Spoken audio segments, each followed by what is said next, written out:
Bem, estamos aqui, eu sou o Raul Beal Partica, com a professora Rosilene Marcon e o professor Jefferson Lana, para falar do caso de ensino, a XP e o Itaú Unibanco, dos produtos de investimento à desbancarização. O caso foi aprovado na revista RAEP, Administração, Ensino e Pesquisa, volume 21, número 2, do ano de 2020. Bem, esse caso para ensino, ele apresenta a narrativa da aquisição da XP Investimentos pelo Itaú Unibanco. O banco, ele ofertou a compra da XP, e esse movimento ocorreu pouco antes da corretora pedir o registro para a realização do seu IPO na Bolsa de Valores brasileira. O objetivo, então, desse caso é impulsionar essas discussões dessa operação de aquisição nos temas de estrutura de governança e da teoria do custo de transação, em meio à inovação tecnológica no mercado financeiro brasileiro. Pelo lado da XP, o plano era claro. Uma tacada só, ela ficava com um ativo e eliminava um concorrente, podendo agora não apenas sonhar em ser o maior grupo de investimentos do Brasil.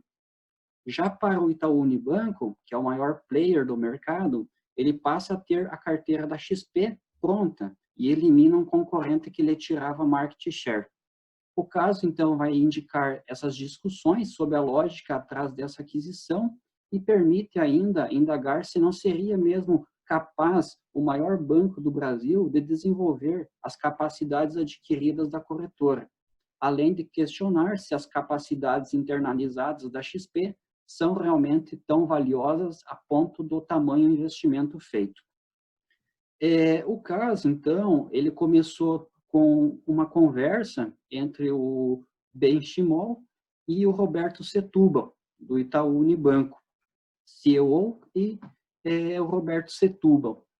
A XP ela foi fundada, então, em 2001, no sul do Brasil, e fez um crescimento bastante avançado até aproximadamente 2007, quando o próprio mercado de capitais avançou demais também. Em 2006, 2007, a gente teve vários IPOs no Brasil, o número de pessoas entrando na Bolsa deu uma disparada muito grande frente às estatísticas anteriores, e como a XP sempre teve um marketing, uma mídia muito agressivo, isso acabou fazendo com que a XP ficasse conhecida aí do grande público no Brasil inteiro. Desde então, a Bolsa de Valores, em função do próprio momento econômico brasileiro, teve uma queda, as pessoas pararam de falar um pouco de Bolsa de Valores. Em 2011, 2012, a XP teve algumas movimentações que a gente cita aqui no nosso caso, inclusive em 2014 a compra da corretora Clear, que hoje faz parte do grupo XP. E desde 2015 o Brasil entrou num momento de queda de taxa de juros, e isso fez com que muita gente começasse a novamente procurar a Bolsa de Valores. E por isso, então, provavelmente também foi essa tacada aí do Itaú de comprar a XP pelo grande interesse do público em mercado de renda variável. Então, a XP oferece não só renda variável, oferece renda fixa, fundos, etc. Mas esse momento, então, do Itaú de compra da XP já foi provavelmente aí antecedendo esse movimento que haveria no mercado brasileiro frente a uma queda de taxa de juros básica, a nossa Selic, hoje por volta aí de 3%. Bom, para a gente fechar essa primeira parte, então, do nosso caso, uma coisa que ficou, né, latente e é o grande dilema, né, do nosso caso por que a XP, já com a base de clientes que ela possuía no mercado, qual o interesse de ela se juntar ao Itaú Unibanco? E também, do outro lado, a própria instituição, né, Itaú Unibanco, sendo uma das maiores instituições financeiras do mercado financeiro brasileiro, por que adquirir essa carteira de clientes da XP? Seria tão vantajoso assim ela adquirir ao invés de ela mesma desenvolver essa base de clientes? Bem, então, agora a gente está na parte 2 do caso, as notas de ensino. O nosso caso ele foi construído com dados e informações reais, com fonte de dados de origem secundária. Essa coleta ela foi por meio de reportagens em revistas, páginas de internet, páginas políticas, estatutos e regimento das duas companhias.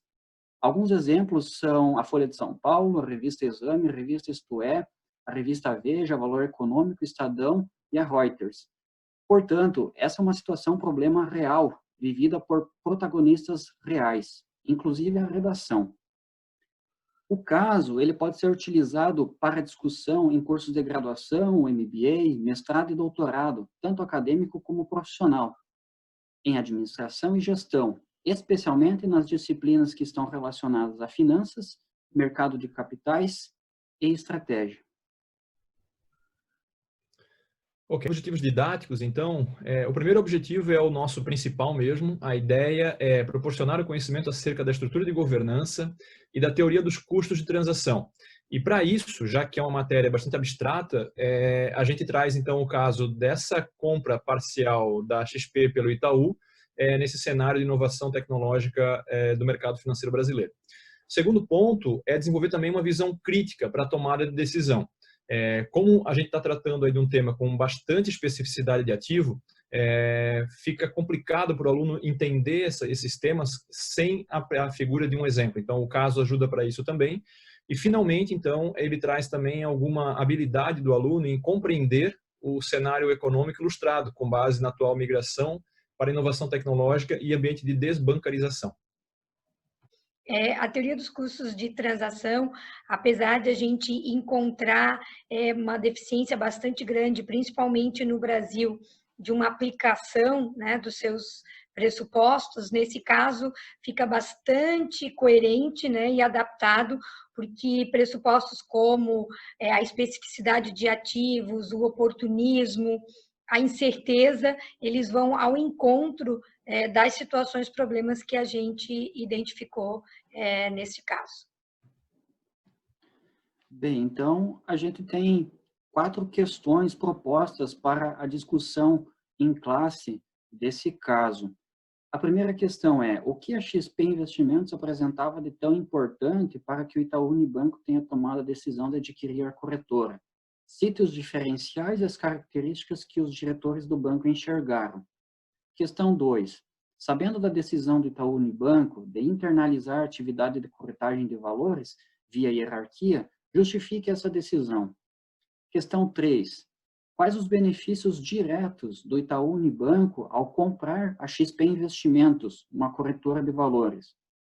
E a questão 4. Qual o interesse principal na aquisição para o Itaú? E qual o interesse principal para a XP? Bom, então só algumas considerações finais sobre o caso.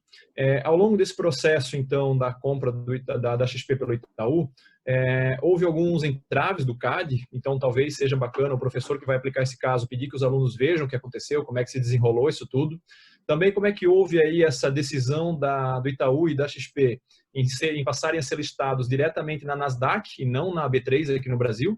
Então essa é uma outra decisão aí que pode também levar a discussão adiante na sala de aula, e alguns outros aspectos que vão aparecendo aí no caso ao longo desse processo, como quem eram os outros acionistas da XP, que não só o Benchimol, como é que o Itaú também negociou com esses acionistas, como é que foi feito esse processo, enfim, algumas decisões aí que podem ser interessantes para serem abordadas durante a aplicação do caso em sala de aula. Lembrando também, óbvio, né, que como qualquer caso de ensino, esse aqui também não tem uma resposta adequada, a gente oferece algumas sugestões de respostas que o professor ele pode usar como possível gabarito aí futuramente na hora da correção das questões, mas claro que caso o aluno aí apresente alguma solução mais criativa ou alguma decisão diferente daquela proposta pelas respostas e que esteja bem fundamentada pela teoria dos custos de transações, obviamente que isso também vai enriquecer o debate em sala de aula e é para isso que existe o caso, né? O caso ele não é feito para que todos os alunos decidam da mesma forma, mas sim para que haja algumas divergências e os alunos debatam isso sempre pautados na teoria e de como que a teoria pode ajudar. Inclusive, importante lembrar que faz pouco tempo, esse vídeo está sendo gravado em junho de 2020, faz pouco tempo também que o próprio Williamson faleceu, então o tema de TCL vai estar bastante em alta agora, então é importante lembrar aí que o timing dele foi bem adequado de publicação e vai trazer aí um pouco mais de conversa, um pouco mais de entendimento sobre a teoria dos custos transacionais. Perfeito? Boa aula a todos aí.